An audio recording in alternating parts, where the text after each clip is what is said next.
So what's become important to you about your children coming to Stagecoach?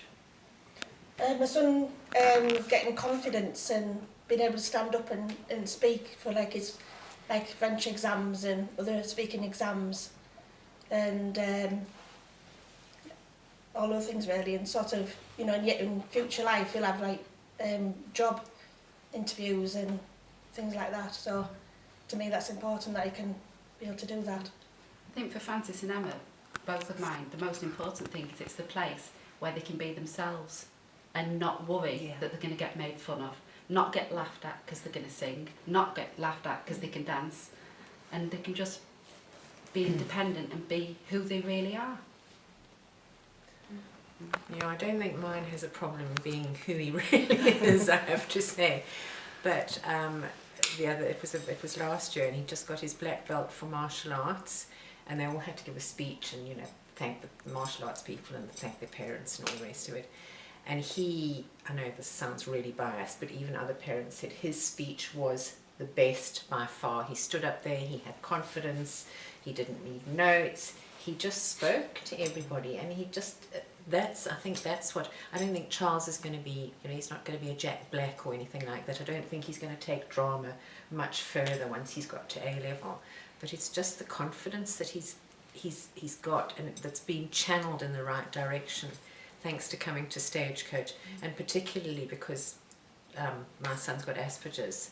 You know, Trudy has been, I mean, you've been amazing. The support has been fantastic, and it was the educational psychologist when he was at primary school that recommended that he come to Stagecoach, and it's just been so wonderful for him. You know, I'm not saying that he wouldn't have turned out to be a nice child any other way, but I think it has been the making of him. And you know, you and all the rest of the teachers have shown so much patience with him, and he's now finally coming into his own. You know, he's not that streperous, you know, aggro little boy that he was. No, it's been lovely, Charles. It's lovely to see how confident he is now. It's great. Yeah, my son Matthew, he's been coming since he was 3.5, just when his birthday is. And very early on, he could not be prized from us. He just didn't want to. But he did because his elder sister was here, and he wanted to join in their sessions. So when he had a chance to join on his own, it was, right, here you go. And the staff were absolutely brilliant with them. And, you know, they're really supportive, you know, we'll do this, we'll do this, we'll do this. And they'd actually sit with him one-on-one and just incorporate him. 5 minutes there, and you could not tell he just had a great big screaming hissy fit. And he's now been coming 3 years, and he has no qualms about just standing up centre stage civic and hogging the limelight and just loving it. And to see that journey that he's gone from screaming, grabbing legs, 3 years, It's you know, amazing, I mean, it's just something that we couldn't do that. There is no way that as a parent we could have done that for him, because it's a different relationship you have. And they're with other kids of their own age that will all work together. I can't do that at home. No, you know, because you don't have 15 other children, I hope. So you know, it is a whole different setup that just enhances what we can give. Well, Charles is an only child, so it's great for him. You know, there's this camaraderie and teamwork and all that, and it's good to put on the CVs and stuff as well. You know, obviously I look at all these UCAS forms that come through me, and you know, it's all teamwork this and teamwork that, and empathy and communication, and they get all that here. So you know, when they come to putting their personal statement on the UCAS form, they can put all that down, and apart from the fact that, you know, they can put Stagecoach and it looks good on CVs and things like that. It's amazing for them. It's that willingness to get out there and get stuck in. Oh yes, I could never have done it at that age. But then, you know, we didn't have the advantages they have now. The other good thing about Stagecoach is, especially this one, is that you've got them right from the little ones, from the 3s, all the way up to the 18s. So you can watch, and as parents here, we can watch the journey of how they change. I mean, I've seen Charles grow up, and we've seen too, Matthews, yeah. we've seen Thomas grow up, and we've watched them grow and go along their journey, but they've also had the experience of the older ones to guide them along that journey. So the little ones are there, you could see them this morning running around, but the older ones were helping them, and they could see how much they could improve by the older ones, but they don't have to be perfect, they don't have to be the best, No. No. and they can just learn from each other. Yeah. My son, I have 3 boys and 2 come to Stagecoach, and it was really beneficial for William. He started just before he was 4 with Trudy, and he was dinosaur mad. And Stagecoach have embraced that in all shapes and forms, given him beautiful books, costumes, everything. But for me, it was really important. William's oldest brother has Down syndrome, and I do a lot of work around with my other son, and it was really important for me to have something that I felt William was really good at, and this was his thing to do, and he has just blossomed. He's still a bit uncoordinated, but he's doing very well. He has a lovely voice, and there have been times when he was little that he, you know, I don't maybe want to go to Stagecoach today, but we talked about, well, that's a commitment, you know, and we're going to do it to the end of term. And we've had none of that for years now. It's part of what he does, it's part of his life, and so much so that the little ones come along and bounced his way around. Both very different personalities, very different natures, very different talents, but I'm just delighted with, you know, with how the boys are, how confident they are in what they get. And I've also had the privilege of seeing Stair perform at some of our charity concerts, and when you look at the children who come and supported our charity, you just think, I want my children to be like that. I want them to grow up and have friends from other schools, other interests, working together as part of a team. And Will's now 9, and I'm really looking forward to when he'll be part of that group, and the skills that Stair have had, and they actually come and perform for the charity, but have actually raised over £1,000 last year by putting on their own concert. I mean, that's a phenomenal achievement for young people, and yeah, I think it's amazing. Can I ask you, have any of you seen any advantages to what your children are capable of doing at school as a result of being at Stagecoach?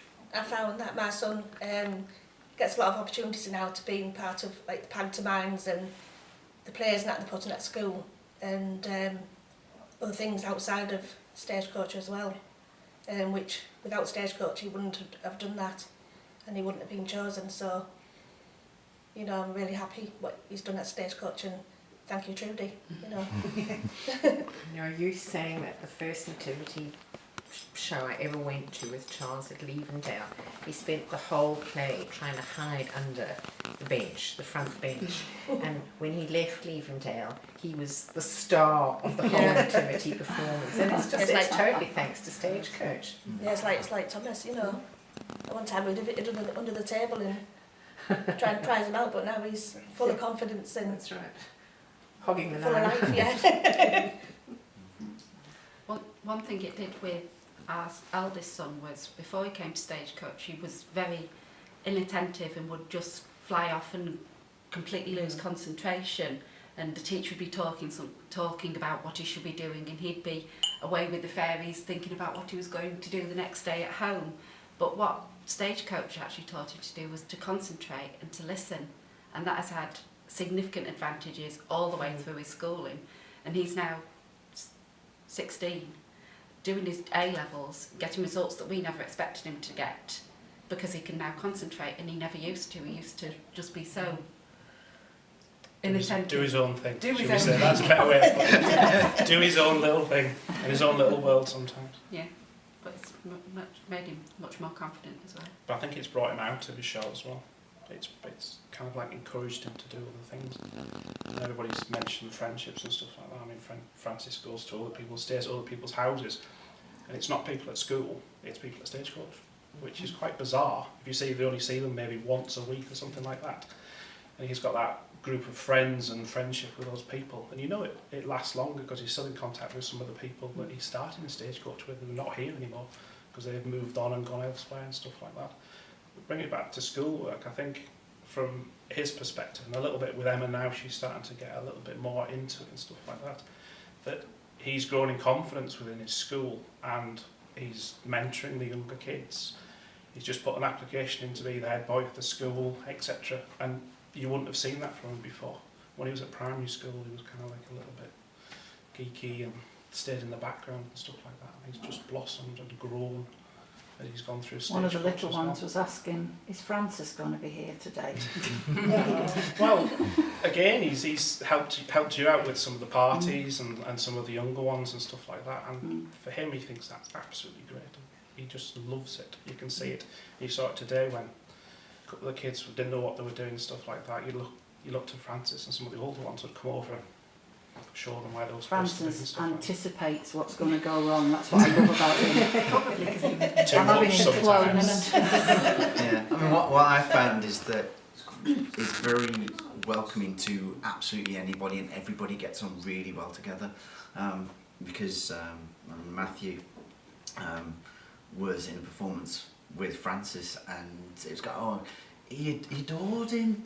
And it's not two normal people that you would normally see together. I mean, a 6-year-old and 16, it's not, if you go out there in society thinking, what's going on? But it's not, it's just, yeah, everybody's getting in there, and you do get people in there that are going, oh, okay, just go for it. And they do.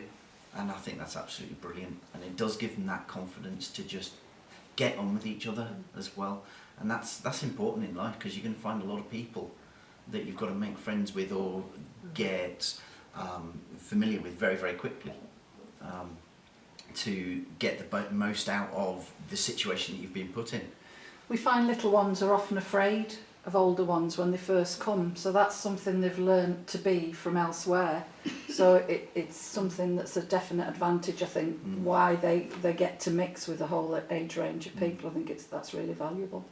For us, it's developed Matthew's maturity beyond anything. It really has brought him on hugely. I mean, he's now doing stuff that if you'd have said a couple of years ago to him, you'd be off going, I mean, he never really got out there and did that much. He was never really a get up and go. My elder daughter has always been much more active, but he's just absolutely loving it. He's got involved with the boys' dance as well, and he loves it. And he has no problems telling absolutely anybody and everybody what he does. Yeah. He has no problems. He will just go for it, and he'll do it in the middle of Tesco's. And he just goes for it, and he has no problems. Just going, I can do this, look at me. And that's something which you cannot buy. I mean, I'm a school teacher, and you are praying for people like that to just get in there, get stuck in, and just go for it. Because kids don't know what they can do until they give it a go. The problem is most of them never want to give it a go. But they've learnt at the age of 6 and 9 that they want to give it a go, because they're going, yeah, we actually enjoy this, and my 2-year-olds hope to start the mini stages. So what kind of children would you say benefit from coming to Stagecoach then? Any child. Yeah. Any child, no matter what ability they have, whether they're outward going, inward going, it benefits them all, because they learn so much. The outward going ones learn how to cope with the inward going ones. The inward ones come out of the shells. The more able ones can teach the less able ones. The less able ones learn. So everybody can learn. If I was young enough, I'd be coming. Same here. That one as well. And I don't think the children have to come and be the best here. They have to try their best. They want to try their best, and they don't have to. I mean, Will kill me if he hears this. He's all arms and legs and a little bit on the uncoordinated side. Charles was dreadful. Empty spider. Like his mum. And now he's great. Yeah. And I can see he is improving, with the dance. The singing is a bit more his thing. But I think, and then obviously I've got my little one who just bounces around and has all the coordination in the world and just very different. But they don't have to be the best, but it's being part of a team. And the experience that they've had, you know, going up to Newcastle, at the Civic Theatre, going to Durham Cathedral. The West You End c- stage. You can't, you know, buy that, and it's really part of being a team. I think for all children, it's amazing. Definitely find a place for everybody. They will include everybody, even the person who really doesn't want to be there, you know. And then you've got the people who just want to hog it. They will make sure that everybody gets their pieces, get their parts, and they all work on it together. And like I said, you just want everybody just to get in there and work together. And I felt it was important, well, not important, but Will was here when I got divorced, really, and it was quite a traumatic time for everybody, and every member of staff had supported my children and myself included, and we had one performance where my little fella stood on the stage and refused to move, and everybody else was doing, and he made a real statement that he wasn't happy, and our lovely Janie got him off and gave him a really stern talking to, but he took that from Janie because he absolutely adored her, and he'd never done it again. You know, but it was that was his managing his emotions. When they come, these children can escape the reality, you know, of their lives and become somebody else and just enjoy, you know, that they absolutely, it's the highlight of their week. Coming to Stagecoach. Another important thing is that it's not all about the show. A lot of the drama schools that you have here are all about the one big show, and the good people always get the good parts, and the bad people, not the bad, the less able are always at the back. But here, It's not. they're learning. They are learning not just acting skills, singing skills, dancing skills. They're learning life skills. And they're not just learning them from people who are mouthing the actions, they're learning them from people who are living the actions, who are actually living the way that they want these children in their care, who they do almost to treat like their own children, to learn the life skills that will support them for the whole of their life, not just for that one show in the year where the best people get the parts. And the bad people don't. I think for me, I speak as a teacher as well, and we've often in a classroom with 30 and 30 plus these days, speaking and listening isn't really, in my experience, given enough emphasis, and those are skills you need for life. Here the children, you know, can speak and listen. And I think for speaking as I have two girls here now, Annabelle's up in further stages and Sophia's just started. And what I can see is that the skills that she's developed has helped her to become the person she is. And I truly, at the end of it all, did she not, if she didn't have the Stagecoach experience, I don't think she'd be who she'd be and who she is. And she's, you know, she's such a lovely, lovely girl. For all of her experiences, we've done the horse ride, we kitted everything out, we've done the swim. And this is what she chose to do, you know, this is what she wanted to do because it covered so many of her, of what she wanted to be and be a part of. You know, she's one of the older ones that helps out with the young ones. It isn't just about her getting to dance or sing or act, it's about everybody. And I think those skills for life, she's just gotten herself a job. She has been awarded a top award for a GCSE result. She's looking towards UCAS applications, and I don't think she would be able to debate and speak and write. I can see my little one thinking about plot lines and characters, and you know that then leads into much later in the life character analysis, you know, critical appraisal of literature and things, and an interest. You know, you talk about theatre and things, and the children today have very different experience of life. It's highly technological, and whereas my children, I feel, are still interested in books and plays and, you know, those things that kind of help you to be a more interesting person and interested in others, who Annabelle would be without this experience, really.